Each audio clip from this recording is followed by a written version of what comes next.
Hey everybody, welcome back to Electrical Code Academy. My name is Paul Abernathy. I'm your instructor for today. And we're going to be talking about general receptacle placements in this episode. For somebody that's been in the field for many years, it becomes old hat. Where do you put receptacles? How do you space them? All the things you have to think about. It becomes old hat for you. But if you're really wanting to know where things are supposed to be and not just assume where they're supposed to be, then that's when you get into a good course like ours. And so with that, I want to talk to those out there who need to learn the National Electrical Code. Maybe you're an apprentice, maybe you're a journeyman and you're struggling with the NEC.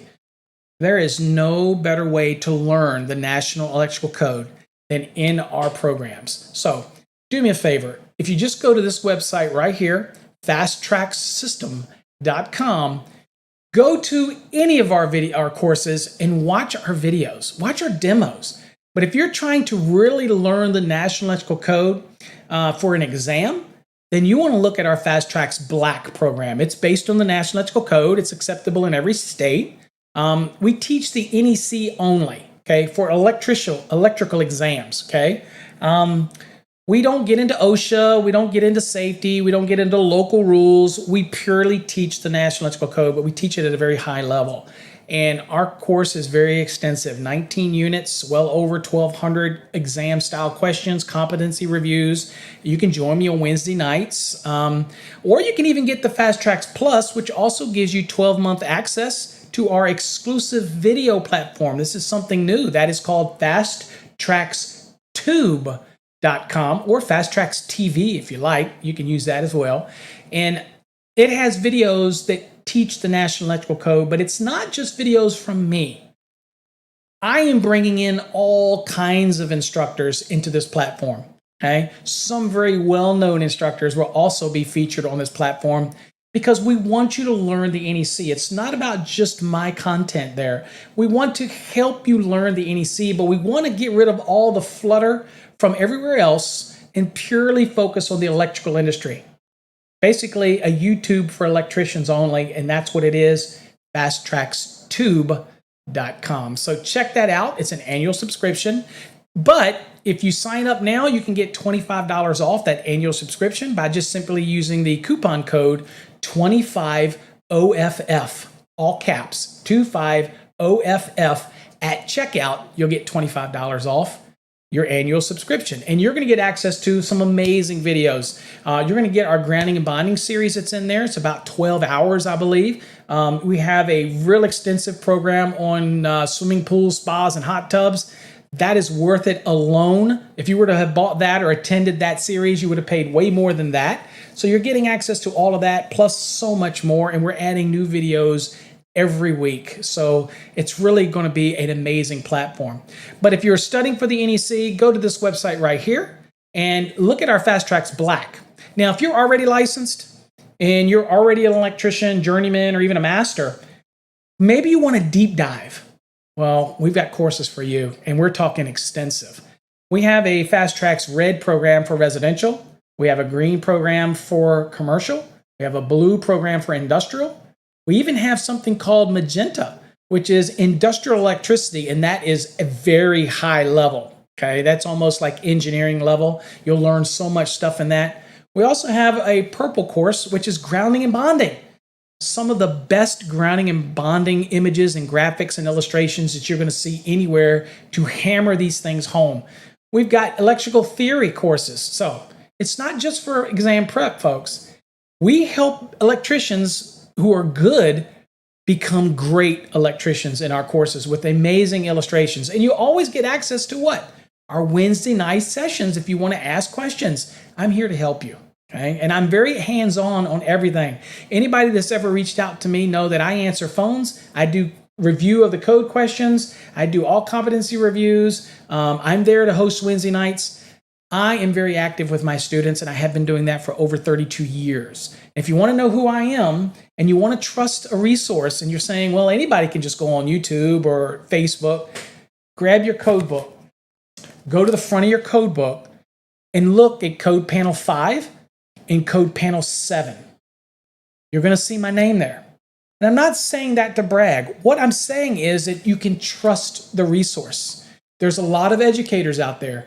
but how many of them work that closely with the NEC? I've been serving on code panels for years, and I tell you what, I literally have a passion for teaching people the National Electrical Code. So I encourage you to go verify me.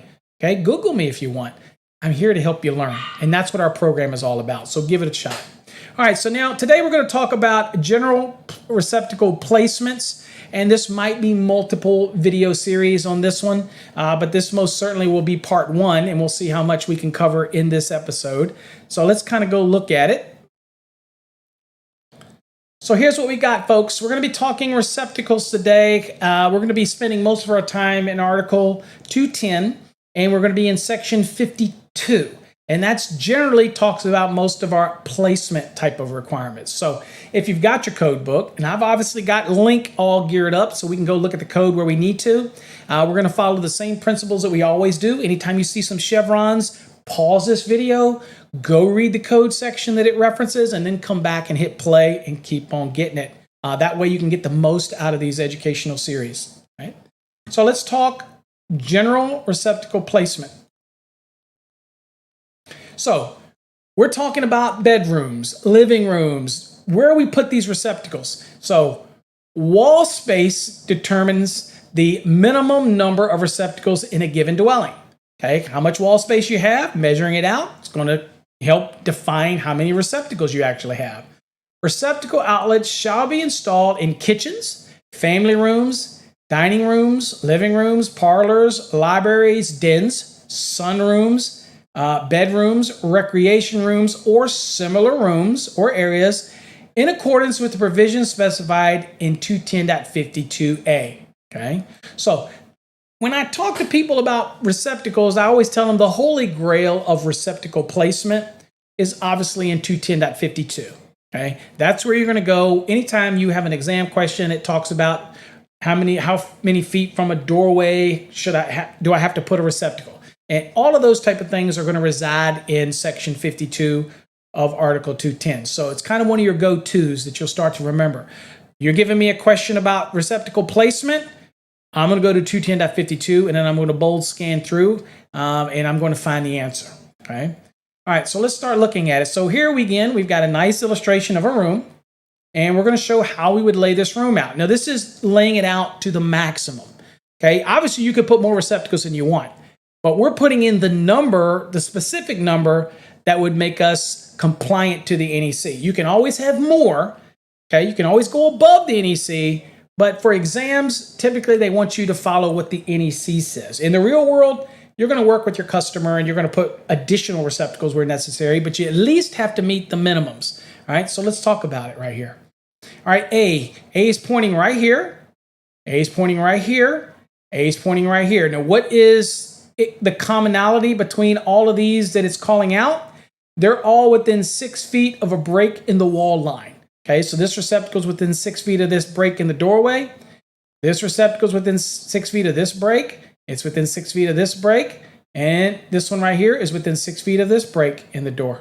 Okay, right here, break in the wall. So what does it say? It says receptacles shall be installed so that no point measured horizontally along the floor line of any wall space is more than 6 feet from a receptacle outlet. Okay, so that's what it says in 210.52a1.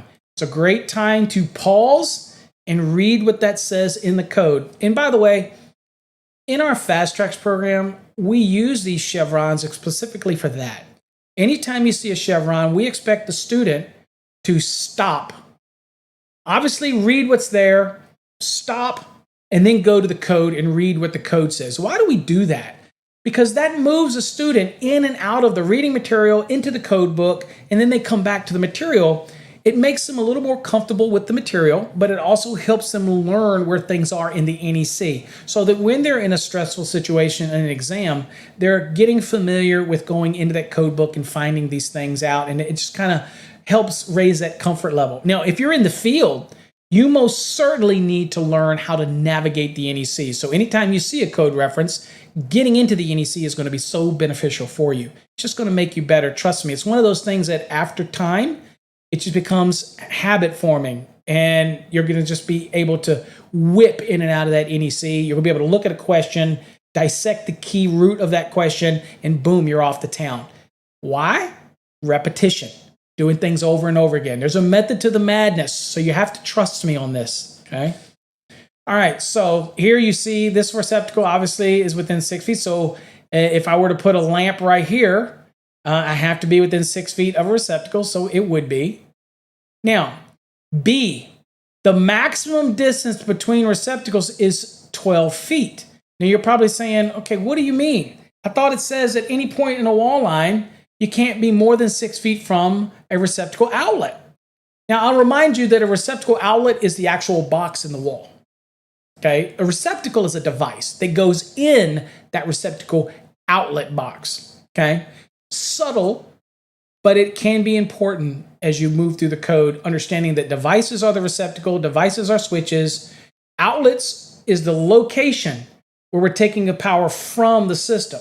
Okay, so I'm putting a device in that outlet box. I'm putting a switch in that switch box. Okay, it's a outlet box. Okay, just things to think about as you're starting to your journey and really lock all these things in. It may be old hat for you, but it certainly is worth reiterating again. Now, why 12 feet between this one and this one? Because if I were to go right here in the middle of these two, it's 6 feet and then 6 feet, I'm at right in the middle. I am within 6 feet of this receptacle on the left, and I am within 6 feet of this receptacle on the right. So this point of the wall, I am always within 6 feet of a receptacle. So if I go a maximum 12 feet apart, anywhere in this wall line, if I go right here, I am within 6 feet of a receptacle. I wouldn't be within 6 feet of this one, but I am within 6 feet of this one. So I am compliant. So that's where you hear us talk about this old saying, 6 foot, 12 foot rule. That's what it means. 6 feet from a break in the floor line, and then the distance between receptacles could go up to 12 feet so that no point along the wall line am I more than 6 feet from a receptacle. Okay. Now you notice here is another break in the wall line. Then this receptacle is 12 feet from this one, but it has to be within 6 feet from this one. Now in the real world, that may not do. Maybe this one is 12 feet from this one, but now maybe it's 8 feet from the break in the door. What does that mean? Then you're going to have to put another receptacle in here. So that usually means that instead of using this 12 feet, I'm probably going to move this receptacle a little bit to the left. Maybe it's only 8 feet from the other receptacle in order to be able to get another one in here and make it look nice on the wall. Okay, that's an aesthetic thing. And so you might have to add more receptacles to be compliant. But this drawing just shows you the minimum necessary to meet compliance. Okay, so here's the break. You got to have one within 6 feet, and there it is right here. And then you can go up to 12 feet. Don't have to go to 12 feet. You could go to 8 feet. You could go to 9 feet, but you could go all the way up to 12 feet. And then you put a receptacle right here. And then you go another 12 feet, put a receptacle. And as long as that one here is within 6 feet of the end of this opening of this break in the wall, then that's all you would need, and you're done. Okay? So just remember, from an opening, doorway, things like that, and we'll look a little deeper into the code for this, but remember, a break in the floor line, okay, on the wall line, then you have to go 6 feet. So let's say a doorway, right? Then, or fireplace, or a fixed shelving that's built into the wall, that type of thing. Then that's kind of considered a break in the wall line, okay? Just like if it was an opening, okay? You got to go read the code because it gives you some scenarios, folks, in that. And so in this case, you're measuring from that break, and you have to have a receptacle within 6 feet. So these are pretty evident, right? There's a doorway, doorway, doorway. So that is obviously a break in the wall line. Those make it pretty easy to understand. All right, so we got C here. So let's see. General receptacle placement requirements for a 125 volt, 15 and 20 amp receptacle outlet are in 210.52. So again, I was telling you that earlier, reiterated that is the holy grail, right? That is the holy grail of receptacle placement requirements in 210.52. Of course, it's also 210.52a, then there's a B, and there's a C. Again, so we're talking for kitchens as well, and all that. So there's a lot there, but that's where you're going to go, right? Now, caution. says the receptacles required by 210.52a through I shall be in addition to any receptacle that is, number one, part of a luminaire or appliance. Number two, controlled by a listed wall-mounted control device in accordance with 210.70a1, exception number one. I'll explain that in a minute. Number three, located within cabinets or cupboards. And number four, located more than 5.5 feet above the floor. This is all covered in 210.52, by the way, so I'm going to kind of explain each one of these. So these receptacles are these general purpose receptacles. And these you have to have based on that 6 foot, 12 foot example that we gave you, right? But you could have a luminaire or an appliance with a built-in receptacle. Well, that's okay, but it can't take the place of these general receptacle placement. It's just an extra one, okay? So you could have it in an appliance in the room, but it can't qualify as the ones that are required by 210.52, okay? Can't meet that. Now, the next one, controlled by a listed wall-mounted control device in accordance with 210.70a1, exception number one. Okay, so what does that mean? Okay, let me give you an example. Your bedroom. Maybe you don't want to have a light in the ceiling. Well, 210.70, okay, the exception under 210.70a1 says, you know what? I'll let you switch a receptacle in lieu of a lighting outlet. Okay, but you can't switch the whole receptacle. Why? Because it wouldn't meet the 210.52 spacing requirement. It has to be a receptacle that's there, powers on all the time, not where you can switch it off. Now, that doesn't mean that we have to put a switch to meet the permanent requirement that we show in this illustration and add another receptacle and switch it. No, we could simply take a duplex receptacle. Remember, that's two receptacles. Break the tab on the hot side, and the top one be switched, and the bottom one be hot all the time. So the one that's hot all the time meets the requirements of 210.52a, no problem. The one that's switched is being switched in lieu of a lighting outlet in that room, and that is permitted by 210.70a1, exception number one. Okay, very common in bedrooms, especially when you're doing the efficiency homes where they're trying to keep the costs down and they might not want to put luminaires in the rooms. Well, and they still have to have switched something in the room, right? So it's either a switched luminaire or they can switch a receptacle. You just can't switch the entire receptacle. You can switch half of it and leave the other half hot, and the hot part would meet the spacing requirements, and then the other half meets the switching requirement in lieu of the lighting outlet. Okay, now be careful. There are some places in the code that you can't do that, right? So it's important that you be really aware of that switching, okay? So again, we're going to cover that in other episodes. We're really talking about spacing and placement now, but I'll just give you a hint. One of the locations where you can't obviously do that is in bathrooms, right? So, but again, we'll get into that in another episode. We're just talking spacing and placement at this time. The next one, it says located in cabinets and cupboards. So, I might have a receptacle that's in a cabinet, but that can't take the place of my general receptacle layout. Okay, it's just extra. It can be in there. That's not a problem, right? But I'll give you another example.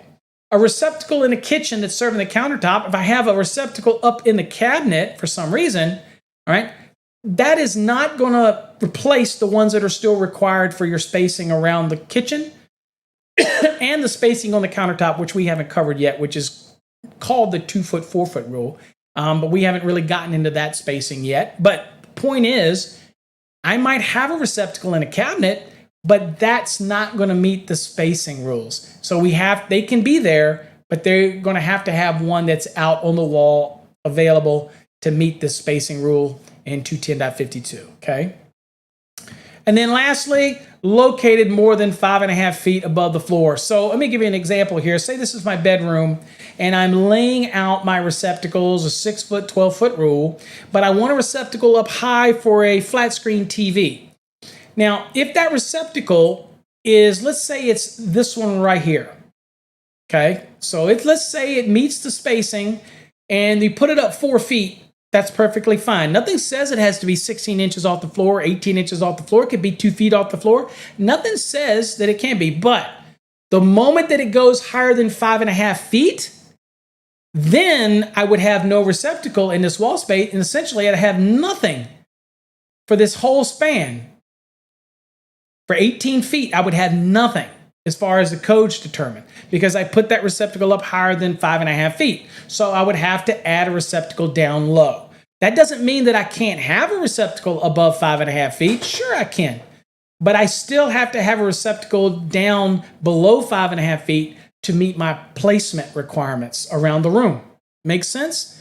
So again, you'll see a lot of people that'll have the TVs with the receptacles behind it, and they'll be feeding them from a receptacle that's down low that's meeting the spacing requirement, but they needed to just get power up higher so they can supply that flat screen TV. Perfectly okay to do that, but you got to remember the spacing rules. Okay, so any of these that you see right here, these are can't take the place of the normal receptacle placements that you would have in 210.52a through I. Can't take the place of those. You can have them, but they can't take their place. All right, note, dwelling unit receptacle outlet general provisions specified in 210.52 apply to any part of a basement containing habitable rooms such as dens, recreation rooms, etc. So again, downstairs, if you have dwelling unit receptacles and you have a basement, then guess what? If it's considered a habitable room, and it will be, you have to make sure that you still meet the spacing requirements down there as well. Now, if it's an unfinished basement, no, you don't. Okay, but if it's a finished basement, this 210.52 is going to apply to spacing of the receptacles. You can't have a client just say, oh, I want one here, I want one there, I want one there. No, we have to meet the minimum 6 foot, 12 foot spacing requirements. And of course, you can deviate from that. You don't have to be 6 and 12. You could be 6 and 8, right? As long as you're 6 feet from a door opening, but you could be 4 feet. You could put it at 3 feet from a door opening if you want. Okay, you just can't exceed 6 feet. And from receptacle to receptacle, you can't exceed 12 feet because you can't be more than 6 feet from anywhere on the wall that you touch. You can't be more than 6 feet from a receptacle. So that's our spacing. We call that the 6 foot, 12 foot rule. Okay.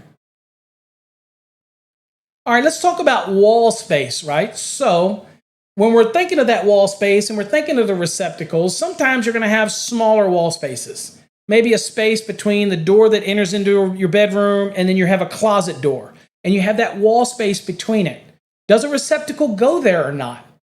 Is that wall space, again, we're measuring out for receptacles, and you say, well, I got to have one within 6 feet of the door, but maybe that wall space is only 23 inches between the door to enter the bedroom and the door that enters the closet. Do you have to have a receptacle in that wall space? Well, let's look here.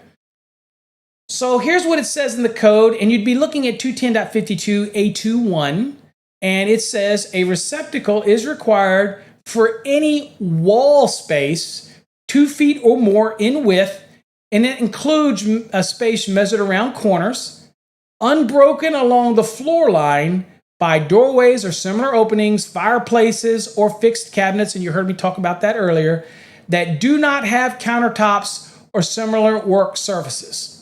Okay, so what do we? And we're talking about fixed cabinets that do not have countertops or similar work surfaces. So it's just a cabinet, okay, like a bookshelf cabinet. If it's going from floor to ceiling or whatever, and it's permanent, then that is almost like a break in the wall, and you start your measurement from the end of that fixed cabinet. Okay, all right. So thinking of it that way. Now, if it's a cabinet that's kind of short and it has a work surface on it or a countertop on it, then that does not break the wall space, and you're going to still have to maintain your spacing in that cabinet. And remember, if you put the receptacle in the cabinet, that's not going to qualify. It would have to be outside of the cabinet, maybe above the cabinet, not more than 5.5 feet to meet that spacing rule. Okay, way important things to really understand, and hopefully you're getting it. If not, what do I always say? You can reach me by going to our website. There it is right there. And you have a contact us feature. You can send us an email. But if you want your your question to really be answered quickly and to potentially be on a podcast, make you famous, but not say your name. I'm not going to give the names, but again, we'll talk about your issue. Then also you can go to paulabernathy.com. It's a website that I set up under my name in order to be able to ask your questions, and I answer your questions. So you get even more resources from our company. We're here to try to help you. All right. We create the most, what I believe, the most affordable, full inclusive program out there. And the support that you get is unmatched by anybody. We're not just selling you a book or a DVD.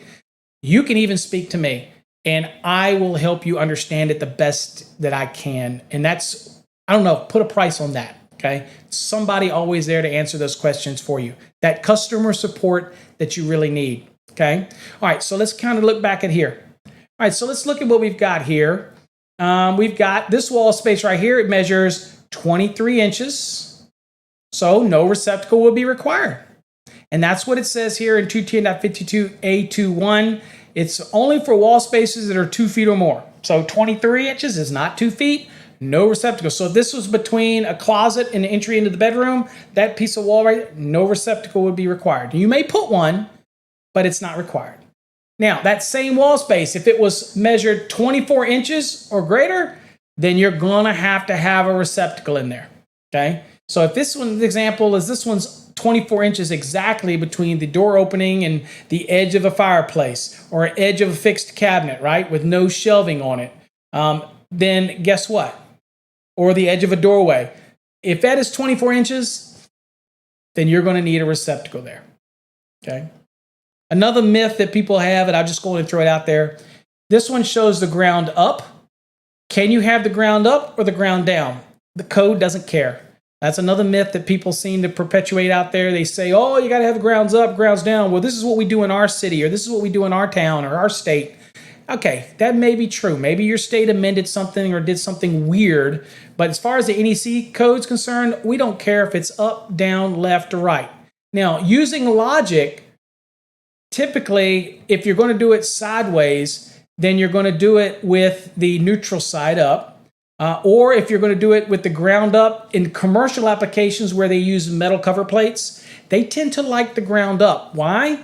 Because if the cover plate comes loose and falls down on the attachment plug is maybe sticking out a little bit, then it's going to fall down and the metal cover plate's going to hit the equipment ground terminal. That's from the attachment plug, right? The round one that goes in there. Then it's going to hit that. So a lot of people like to have the ground up if they're using metal cover plates. But there's nothing in the code. Now, that's not to say you have a local ordinance. Okay, so again, that would supersede the code. But when I teach the code, folks, I'm teaching the national electrical code. I cannot teach your local jurisdiction. I can't teach what you might have amendments. It's too many states and too many amendments. I'm trying to teach people all over the country. So I stick to the NEC. Make it simple for us, and it teaches you what you need to know. There's nowhere in the code that says the orientation up or down, left or right of a receptacle. Now, there are code requirements about receptacles being face up on cabinets, for example, or underneath a cupboard. Okay, under a sink in the kitchen, can't be face up. But you also see that it's okay to have receptacles in the floor. And those are face up, but they have special boxes designed for those. Okay, so many rules to learn. And in our Fast Tracks program, you learn all those things. That's why it's so extensive. All right, so let's talk about maximum distance to a receptacle. And again, we kind of looked at it, and I kind of gave you all this already, so this should be just, this will hammer it home. Let's put it that way. This will hammer it home. So let's look at A. So here's your typical layout in your room, okay? This is the end of this, say it's a doorway over here, right? And you got your receptacle, and this one's within 6 feet of the doorway, let's say, right? And then it goes from here, it goes to here, that is 12 feet between these two, okay? If I put a lamp right in the middle, that 6-foot cord would reach this receptacle or it reaches this receptacle. Same as over here. So that's all we're saying. The 6-foot, 12-foot rule means 6 feet from an opening or break in the wall line, and you can go a maximum of 12 feet because if you did so, if you went right in the middle and touched the wall, you'd be within 6 feet of that receptacle, 6 feet of that receptacle. You move 1 foot to the left or 1 foot to the right, you're still within 6 feet of that receptacle, or if you move this way, you're within 6 feet of that receptacle. That's what you're trying to do. The standard cord is 6 foot in length, so we have to make sure that we're discouraging the use of extension cords. So thus we call this 6 foot, 12 foot rule to make it simple to remember, right? So here you go. It says, an easy way to understand the placement of dwelling receptacle is to imagine having a floor lamp with a 6 foot cord. Anywhere this lamp is placed around the wall, there should be a receptacle within reach without using an extension cord. That's what we're trying to achieve, right? Now, even when placed beside a door opening, the outlet should be within reach, right? Because it's supposed to be one within 6 feet of a break in the wall line, right? It says, if the lamp is placed next to a wall with at least 24 inches wide, right? So maybe that's that space between the entry into the bedroom and a closet, right? An outlet should be available within that wall space because, again, 2 feet or more requires an outlet. So maybe that is the perfect place to put a lamp. And that's why the code requires one to be there if it's 2 feet or more in wall space. Kind of see how all that works? It's all done for a reason, folks. It's not to overcome. Now, can I have more in here than this? Could I have one at 6 feet, then have one right here at 6 feet, then I have another one right here at 6 feet, and then have another one say, sure, you could if you wanted to.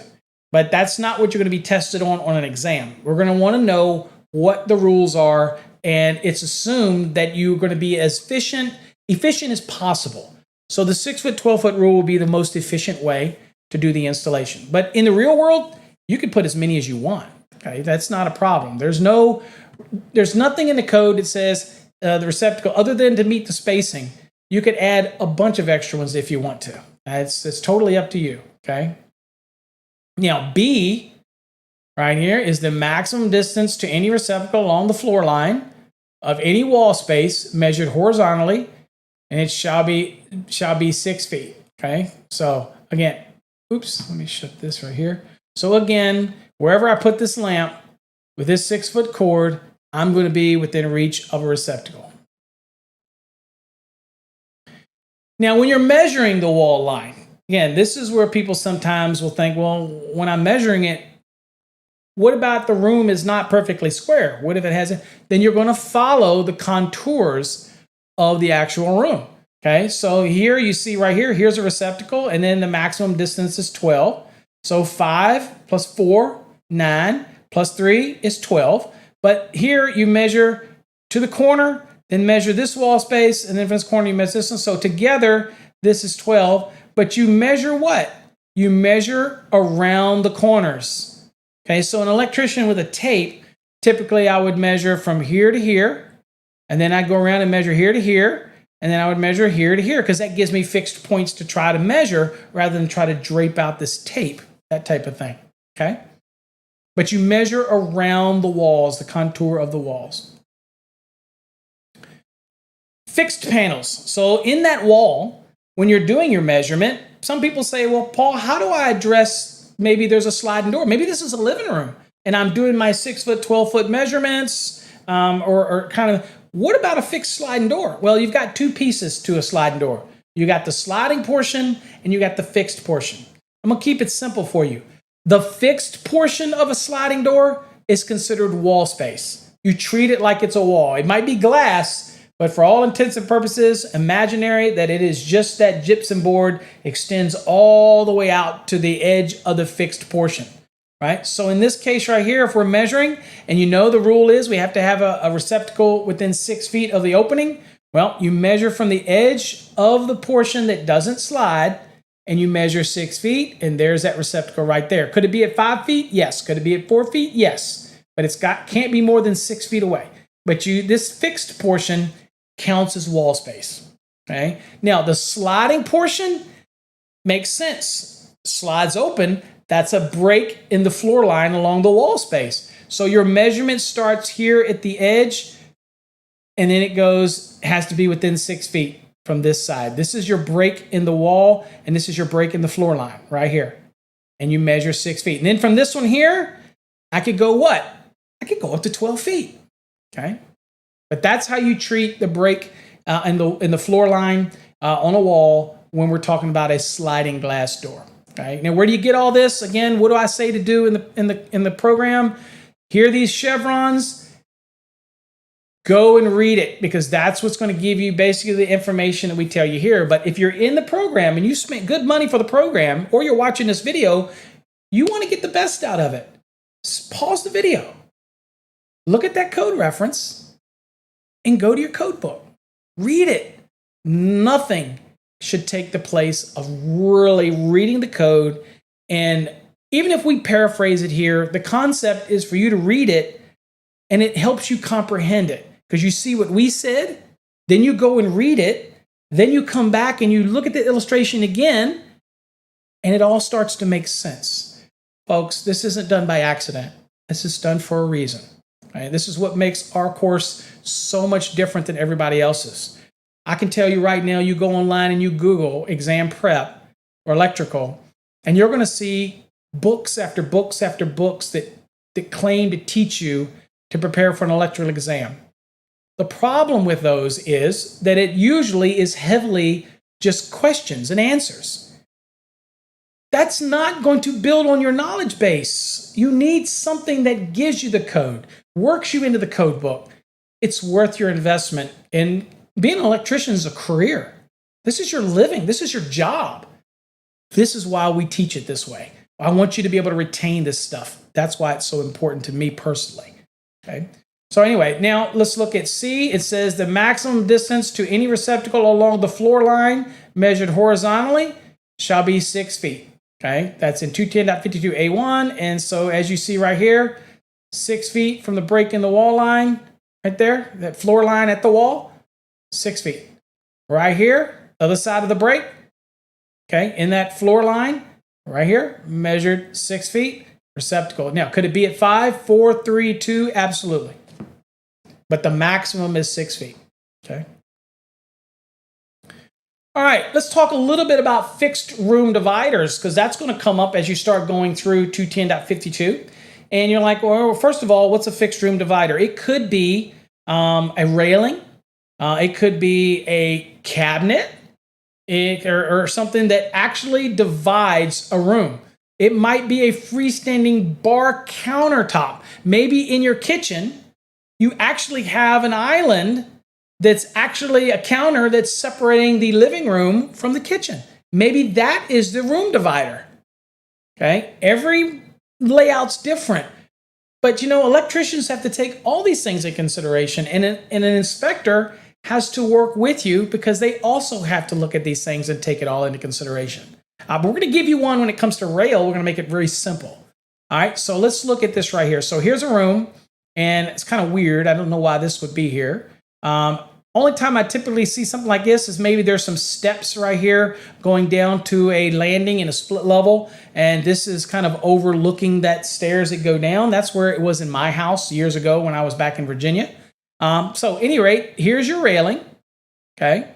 Now let's see what it says here. A, it says the space afforded by a fixed room divider, such as railings or freestanding bar type counters. Now, when it says such as, it does not mean just these two examples. So again, it could be some other divider that divides rooms or spaces. And it may not be railings. Okay, it may be a freestanding bar type counter. Okay, it might be a freestanding like a half wall bookshelf. Okay, those are fixed room dividers and things like that. Now, if it's a wall with gypsum board on it, then it's just a wall like a normal wall. Even if it's a knee-high wall, it's still a wall. Okay, so you would have your receptacle requirements, and those would be like we discussed before. All right, so again, this is not an all-inclusive list when you see such as railings or freestanding bar-type counters. So you got to use some common sense. But in this case, we're going to say this right here is a railing. Here it is right here. Now, the receptacle outlet in or on the floor are permitted. Receptacles located more than 18 inches from the wall or room divider may not be counted as the required receptacle. Okay, so let's point. Now that is in 210.52A3, so let's talk about that for a second. Floor receptacles. Can I have floor receptacles instead of the receptacles that are actually in the wall? Absolutely. as long as they're located within 18 inches of the wall. If they're any further than that, like maybe you put it out in the middle of the floor for a lamp, maybe that's your floor design and it's out in the middle where you'd have a coffee table and a recliner, and it is out in the middle, then that's an extra one. That is certainly not meeting the wall requirements. That's just an extra one. You can have extra ones all over the place, right? But in this case, if you look at here, here's the end of that wall, or in this case, bar. But if this was a half knee wall with gypsum on it, just like these walls over here, then it would still be a wall, and so it would still apply. Here from the edge, you come in and it can't be more than 6 feet right there. Now, we're obviously not going to put it up in this railing, so that's why this one's on the floor. But if this was gypsum board and this was a half wall, a knee wall, or whatever it was, then you would expect it to be mounted in the wall. But could it be in the floor? Absolutely, as long as it's not more than 18 inches. Now, the cost factor to do this is probably, in this case, it's the only thing you could do because it's rails. But the only other time that I've ever seen us use floor receptacles like this is where I've done a dwelling before where it had one wall of the house was nothing but glass. And people argued and people said, well, I can't put it in. Obviously, you can't put it in the glass, but you still have to have the receptacles. It's still considered wall space, right? It's fixed like that fixed sliding door. It's still wall space. So you'd have to put them in the floor. Now, in this case, the customers were going crazy because it was a concrete floor, and I still needed those receptacles. And so they had to put receptacles that were in the floor, and they were special boxes, special floor type boxes, because they were in the concrete and they were expensive, but they had to have them because I had to have those receptacles. And that receptacle had to be within what? 18 inches of the wall in order to qualify to meet the wall space requirement. Okay? So it is okay to put them in the floor. Just you gotta install them within 18 inches of the wall to qualify. Note, not all types of receptacle boxes are suitable for floor installations. That is so true, folks. A lot of people are just sticking nail-ups down there and other things like that. Again, not all of them are suitable for it. Okay, so make sure you do pick one that's suitable. There's different types of boxes may be required for different types of floor construction. That is wood or concrete. In our case, it had special boxes that were designed to go in the concrete. Receptacle floor boxes must be listed specifically for the type of floor in which they are to be installed.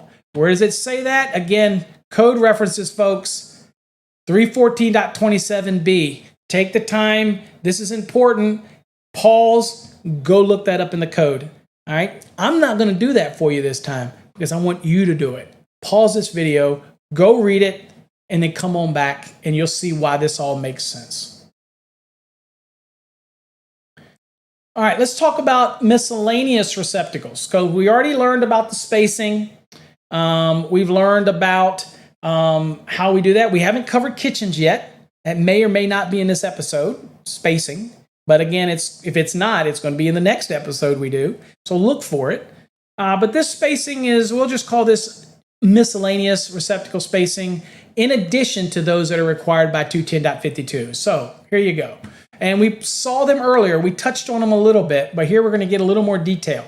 Remember, luminaires or appliances with the built-in receptacles, they're permitted, okay? But these receptacles do not count for the spacing requirement. But you can have them if you want them, right?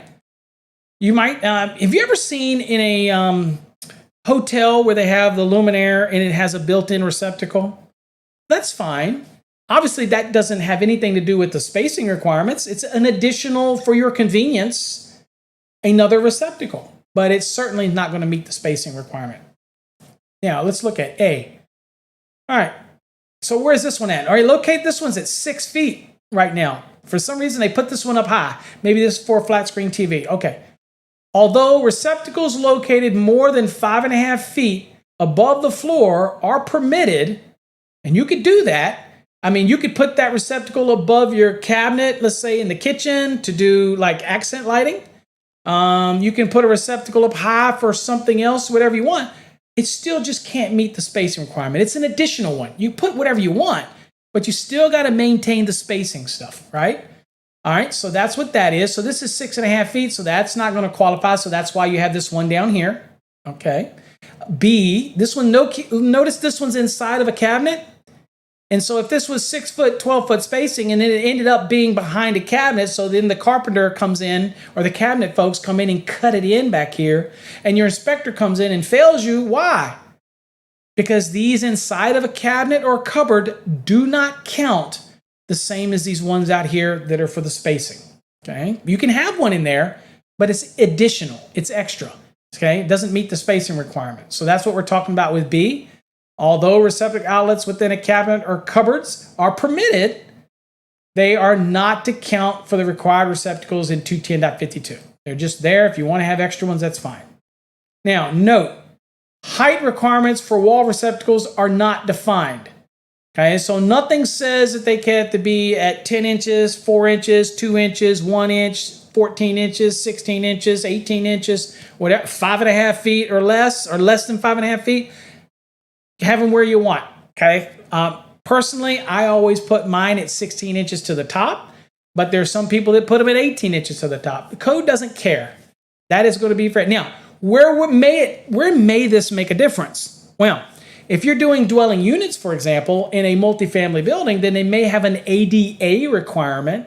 In your local jurisdiction might have adopted that says the receptacles and switches and all that kind of stuff have to be at certain heights because of an ADA, not because of the NEC, but because of ADA, okay? So that is for the Disability Act and that type of thing. But that is typically something you'll see in a multifamily dwelling, in the individual dwelling units in apartment complexes and things like that. Not so much in a dwelling unit, okay? You wouldn't see those things.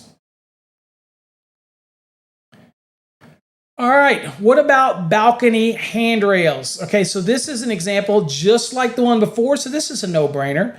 Here is a balcony overlooking, let's say, a living room, and maybe this is a loft area. It says A receptacle floor box must be listed specifically for the type of floor in which it is installed. That is, again, 314.27b. And of course, this is considered wall space. So we're measuring this fixed wall space here. I have to have it. Now, I obviously can't put it in here in the balusters. That look kind of stupid. So I'm going to put it in the floor. But it has to be within what? It has to be within 18 inches of this rail. Okay? So a floor receptacle may be required if the balcony handrail is longer than 6 feet and the area is one listed in 210.52a. So it's one of those areas that we were talking about, living room, dining room, things like that, or similar area. In this case, if this is longer than 6 feet, all right, to the end, then obviously I have to have a receptacle within 6 feet of the end of this, this balcony rail, okay? I tell people to think of this as, forget that it's a balcony. Forget that that's a rail. It's a wall, and something could conceivably be put there, whether it's a table with a lamp on it or something. Again, we don't want extension cords, so we want to make sure that we have the receptacles and treat that as wall space. And if you have to put in the floor ones, just make sure you're putting in the right type of floor box. And it'll have an associated cover that is also part of that listed for a floor box. All right, now, what about if you encounter electric baseboard heat? Now, the National Electrical Code specifically doesn't say that you can't, if you have baseboard heat, electric baseboard heat, it doesn't specifically say that you can't put a receptacle above it. However, the manufacturer's instructions will tell you that you can't put it above it. Okay, so and if it's the manufacturer's instructions, you have to follow that. Okay, heat does rise up, and if you plug something in there, the cords would drape down and potentially catch on fire. So typically, you're going to see this in the manufacturer's instructions. But again, this is a long baseboard, right? Look at this thing. This is 16 feet long. So if I'm measuring around the room, I got to have a receptacle in there. So this might be a problem. So if you see A, it says a baseboard heater more than 12 feet in length does not eliminate the requirement for 210.52A1 receptacle. The receptacle is still required. A receptacle is still required for the wall space containing a baseboard heater. So it might be something you have to put in the floor, or You can get baseboard heaters with sections in there that are designed to put a receptacle in it. And you could have the receptacle built into the baseboard. Now, it's not supplied by the power that's coming to the baseboard heat. You still have to bring your branch circuit that you're using for the receptacles around the room. You'll come into that specific section of that baseboard to power that receptacle. Okay? But again, most of the manufacturers of these baseboard heaters will tell you, do not put a receptacle above my baseboard heater. Okay? So note, listed or labeled equipment must be installed and used per any instructions included in the listing or the labeling. That's a 110.3b. So I could buy one of these baseboards and it has a section again in the middle that may hold a receptacle, and boom, I can meet this rule and not have a problem. Okay. Now here's the informational note, folks. It reminds us, listed baseboard heaters, including instructions, may not permit their installation below a receptacle outlet.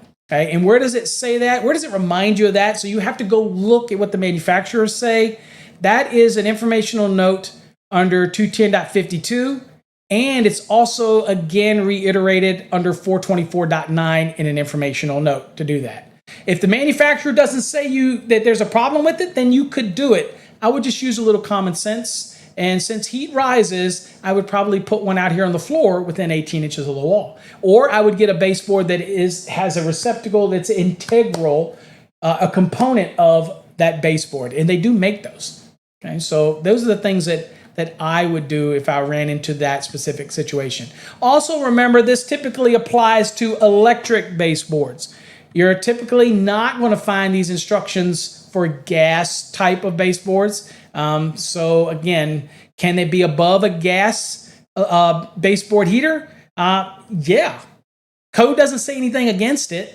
You still got to look at the manufacturer's instructions, but I can tell you most of the ones that I've seen when it comes to electric baseboards will say not to put a receptacle, put the baseboard below a receptacle. Okay. And they do offer some other options in order to do it.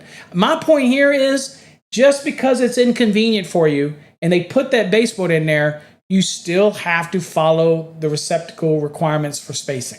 Still have to have it. Can't say, what am I supposed to do, Mr. Inspector? The baseboard's there. I can't put a receptacle above it. I guess I don't need one in that wall. Not the case. Still need to do it.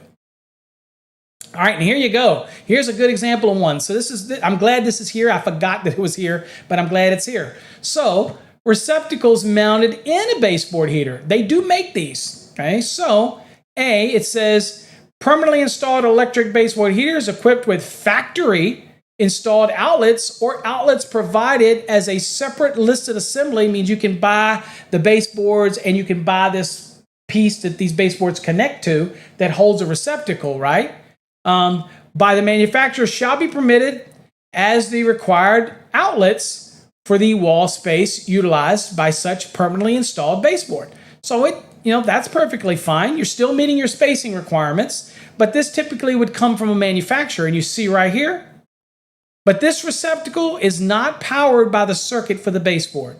This receptacle, again, shall not be connected to the heater circuit. Okay? It's going to be connected to the regular branch circuit. So typically what happens is you have a cover you pull off where the receptacle mounts in it, and then the back of it has knockouts, and you got to make sure that you route your branch circuits, your non-metallic sheet cable as you're going around the wall, poke it in to this receptacle, and you come back in and go out and continue on to the other receptacles. Okay, and you'll make everything up in that specifically designated space. And this would meet the spacing rules. So if I had a receptacle here and I could go up to 12 feet, that might be that one right there. And then from here, I can go another 12 feet and put another one over here if I want. Okay, that would be okay. Again, factory, it's made this way. Or you can buy baseboards that come together and does have an assembly that goes in the middle that gives you that room to have that receptacle that goes there. And that is required to meet that spacing. You can't just say, oh crap, I got a baseboard heater on that whole wall. I don't need no receptacle. Yes, you do. Okay. Yes, you do. All right. Okay, so this gets more into the receptacle boxes, so we're kind of out of placement stuff, so we're going to come back to me. And we haven't talked about kitchens, right? So let's come back to me real quick. So we're going to cover the receptacle boxes and all the nuances about the metal boxes, grounding, bonding, and all that kind of good stuff. We're going to cover all that in other episodes.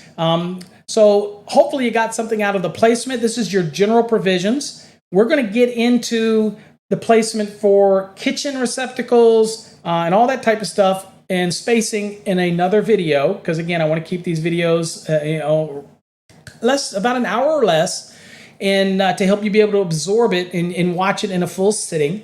But I want you to make sure you subscribe to our fasttrackstube.com because we're going to have other videos and we will go into these other details. So just hunt for them and you'll be able to find them. So we're going to go into the receptacle requirements for kitchens and things like that in the next episode. So hopefully you got something out of this episode, folks. Till next time, stay safe. God bless. And again, if you want to get a great course on learning the National Electrical Code, just go right here and watch our demo.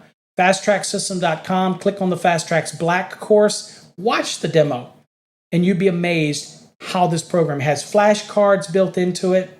It makes it so easy to remember things. It has a README feature where it'll read all the information for you and you just listen, kind of that ballistic approach. You can do bookmarks, you can increase the size, you can print it off, you can do anything you want with it. You own it for a whole year. You can print every page if you want. There's just so much here, and I look forward to seeing you on Wednesday night if you join our program.